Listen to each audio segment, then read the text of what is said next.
কেউ ফাও দইরা সালাম করার সময় ফাও দইরা কয় না আসসালামু আলাইকুম, ফাও ধরে আর হইরে হইন তাহক তাহক লাগতো নাই।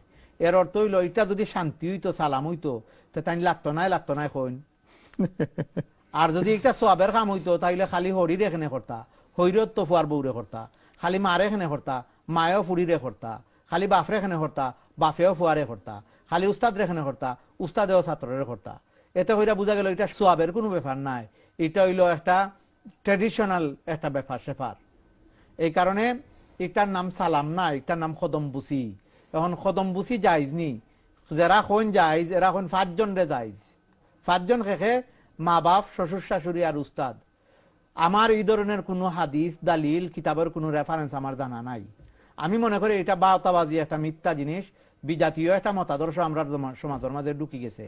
অর্থাৎ হিন্দু হলতে তারা পাও দইরিয়া বিভিন্ন পূজা পর্যব করে, তারা সম্মান দেখায়, আর এইটা ইয়া ঢুকি গেছে আমরা উপমহাদেশের মুসলমানের গেছে।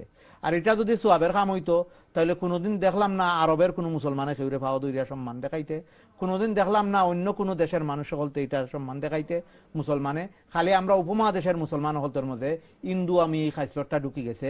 এই খাইসলটটা আমরা পরিত্যাগ করা দরকার। আল্লাহ পাকে আমরা সহি সমুজ দান করুকা।